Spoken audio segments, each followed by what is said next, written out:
నానా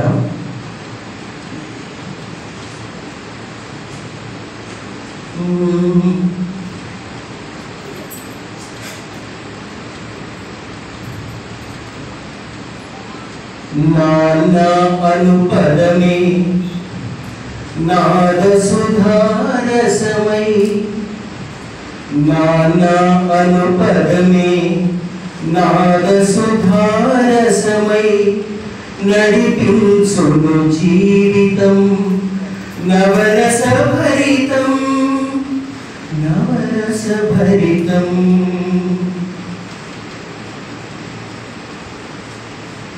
చిటివేలు పట్టి లోక చిత్రాలే చూపించు, తప్పటడుగులేని సత్పథాన నడిపించు నాన్న.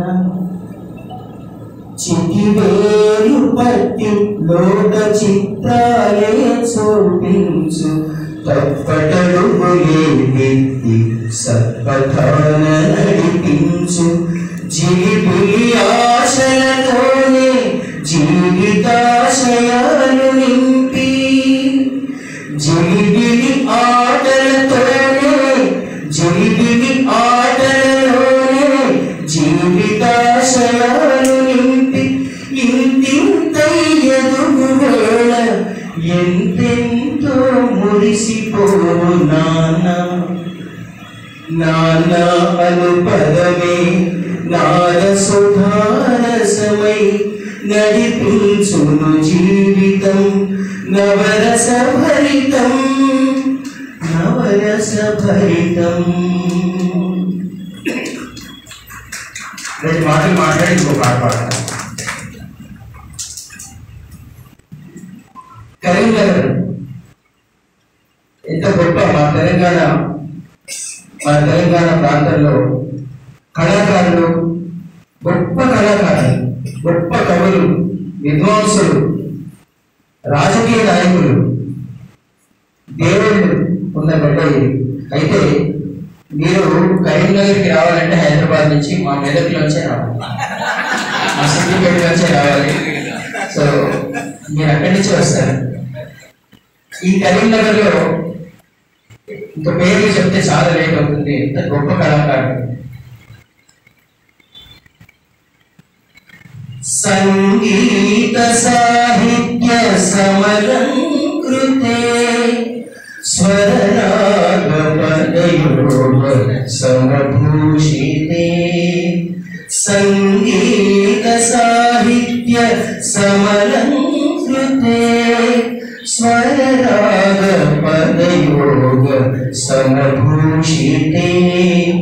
హే భారతి మనసా స్మరామి, హే భారతి మనసా స్మరామి. శ్రీ భారతి శిరసా నమామి. సంగీత సాహిత్య సమలంకృతే,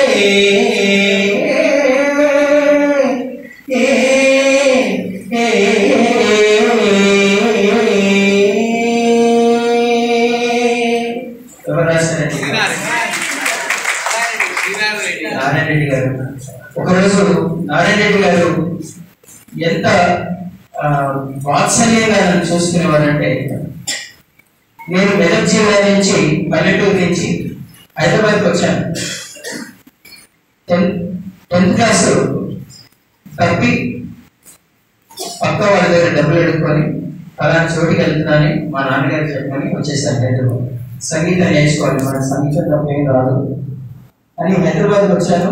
మ్యూజిక్ కాలేజీలో జాయిన్ అయ్యాను. ఇట్లాంటి ఒక అక్క భారతీయ అక్క, వారి సహాయంతో చేరాను. దాని తర్వాత నాన్నగారు మళ్ళీ వచ్చారు. నేను మొండి చేశాను నాన్న ఊరిని. ఇంకా తర్వాత సంగీతం చదువు నేర్చుకుంటూనే ఇలాంటి పెద్దల్ని చూసి మీ మాటలు విని చదువుకోకపోతే బాగుండదని మళ్ళీ చదువుకొని ఉస్మానియా యూనివర్సిటీలో 2 డిగ్రీలు తీసుకున్నాను. సంగీతంలో కూడా 2 డిగ్రీలు తీసుకున్నాను. ఆల్ ఇండియా రేడియోలో గ్రేడ్ 1 కంపోజర్గా కూడా పాస్ అయ్యాను. ఇలా పాడతా, ఫస్ట్ పాడతా తీగ మొట్టమొదటి ఫైల్ ఇచ్చినాను. అంటే ఫస్ట్ పాటగా first reality show in south India అది. అక్కడ అందులోంచి నేను రావడం, ఆకాశవాణిలో పాడడం, దూరదర్శన్లో పాడడం, తర్వాత పాటగా ద్వారా కొంచెం అందరి ఆశీస్సులు అభినందనలు లభించడం. దాని తర్వాత వచ్చిన ఐడియా అనేది లిటిల్ మ్యూజిషియన్స్ అకాడమీ అంటే సంగీతంలో ఇక్కడ సంగీతం హైదరాబాద్లో భక్తి గీతాలు, లలిత గీతాలు పాడేవాళ్ళే ఉన్నారు. కానీ సినిమా రంగం హైదరాబాద్ రావడం మొదలైంది, చాలా ఛానల్స్ మొదలైనాయి.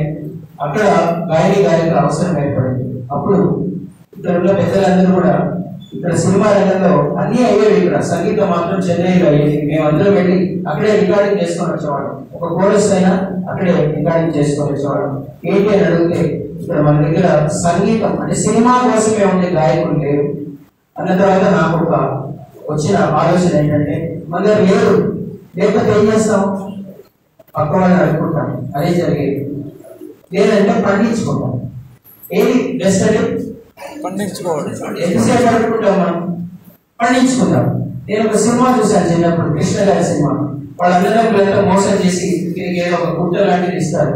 వాళ్ళు మంచి పచ్చని పంటలు తీసుకొని, ఆ భూములు తీసుకొని, ఆ కృష్ణ గారు చాలా కష్టపడి రాత్రి పగళ్ళు కష్టపడి ఆ భూమిని సాగు చేసి దాన్ని మళ్ళీ మంచిగా చేసుకొని చాలా అద్భుతమైన పంటలు పండిస్తారు. అదే సినిమా. నేను అనుకున్నాను ఇలా భూమి మన వీడి భూమి ఉంది, మనం పండించుకుందామని బాలసుబ్రహ్మణ్యం గారి ఆశీస్సులు తీసుకొని, ఇలాంటి పెద్దలందరి ఆశీస్సులు తీసుకొని, భగవంతుడికి, గురువులకి, తల్లిదండ్రులకు దండం పెట్టుకొని 1998లో లిటిల్ మ్యూజిషియన్స్ అకాడమీ బాల గంధర్వం స్టార్ట్ చేసి ఇక నేను సంగీతం నేర్పించడం మొదలెట్టాను. ఇప్పుడు 1999 ఫిబ్రవరి 18 రోజున బాలు గారి చేతుల మీదుగా అది ప్రారంభోత్సవం చేశారు. తర్వాత నారాయణ రెడ్డి గారు, దాశరథి గారు, గొప్ప గొప్ప వాళ్ళందరి ఆశీస్సులతో 25వ సంవత్సరం మొన్న సెలబ్రేట్ చేస్తున్నాం. ఈరోజు ఆ పరమేశ్వరుడి ఆశీస్సులతో 75-80% మీరు చూస్తున్న గాయకులంతా మన అకాడమీ నుంచి దక్కించుకున్న వాళ్ళు. ఇంకా మా గురువులు కూడా నాకు ఆప్యాయతతో భోజనం పెట్టి ఉచితంగా మ్యూజిక్ నేర్పించారు. అలాగే నేను అదే పరంపరని కొనసాగిస్తున్నాను, ఉచితంగా మ్యూజిక్ నేర్పించడం. ఇదంతా కూడా పరమేశ్వరుడి అనుగ్రహం, మా ఇంట్లో వాళ్ళ సహకారం, పెద్దల ఆశీస్సులు. అయితే అదే నారాయణ రెడ్డి గారు ఒకరోజు స్టేజ్ మీద ఒక పాట ఇచ్చారు. ఏమయ్యా ఈ పాట ఇంతకుముందు నేర్చుకున్న పాటలు ఓకే, నువ్వు ఎంతోమంది మ్యూజిక్ నేర్పిస్తున్నాడు, చూద్దాం, నేను పరీక్షిస్తాను. నేను ఈ పాట ట్యూన్ చేసి ఇప్పుడే గురువు గారు ఇప్పుడు ఆశువుగా ఎలా అయితే పద్యం చెప్పారో నాకు ఒక స్క్రిప్ట్ ఇచ్చారు, ఇచ్చి రాసుకోవాలి. గడముంటే స్వర విహంగం ఎగరదా, గాంధర్వం జగతి సర్వం వినియదా. ఇది ఆయన ఇచ్చింది. ఇచ్చి నేనేదో చేస్తుంటే వలజీలో చేయాలి, అదే కావాలి. ఇలా ఆయన పరీక్షలు చేసుకునేవాడు. ఎందుకంటే ఆయన కరీంనగర్ పెట్టారు, చాలా గట్టివాడు. కరీంనగర్ వాడు చాలా గట్టివాడు, కానీ వాడు హృదయం చాలా పెద్ద. అప్పుడు సగపదని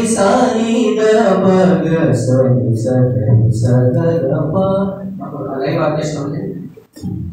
గడముంటే స్వర విహంగం ఎగరదా,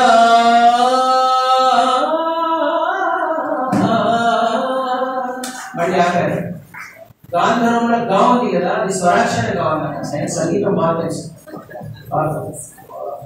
నారాయణ రెడ్డి గారు. సగపదని సగా అది స్వరం అక్కడ స్టార్ట్. గడముంటే స్వర విహంగం ఎగరదా, స్వరాక్షరం.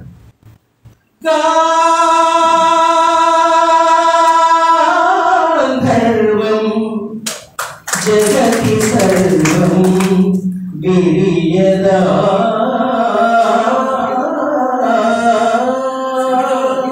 ఇలా నారాయణ రెడ్డి గారు మమ్మల్ని మా ప్రకాష్ అన్న నృత్యం చేసినట్టు స్టేజ్ మీద మంచి నృత్యాలు చేయించేవాడు, మాకు స్వర నృత్యాలు చేయించేవాడు, స్వర విన్యాసాలు. అలాంటి నారాయణ రెడ్డి గారి పుట్టిన కరీంనగర్ టీవీ గారు పుట్టినటువంటి గొప్ప మనకి గొప్ప ప్రాక్టీస్టర్ ఆయన. మనం ఈరోజు ఇలా బ్రతుకుతున్నామంటే అంత గొప్ప ప్రాక్టీస్టర్ పుట్టిన కరీంనగర్. ఇక్కడ నుంచి ఆయన దగ్గర నుంచి మా రామకిషన్ గారి దగ్గర దాకా ఎంతో మంది కవులు కళాకారులు. ఆయన రోజుకో పాట రాస్తారు. ఎలా రాస్తారో తెలియదు. వందనమిదే ఇందుశేఖర సగమదని సగ సని సదామ గమదని సగమగ సని గ సని సదామ గమద మగ మగ సని సదాని సదామ. ఇందులో రాగం రామకిషన్ గారు నాకు ఒక స్క్రిప్ట్ ఇచ్చారు. వందనమిదే ఇందుశేఖర వందనమిదే నాగభూషణ వందనమిదే ఇందుశేఖర వందనమిదే నాగభూషణ వందనమిదే నందివాహన వందనమిదే నందివాహన వందనమిదే కొను దిగంబర గమదని సని సని గమద సని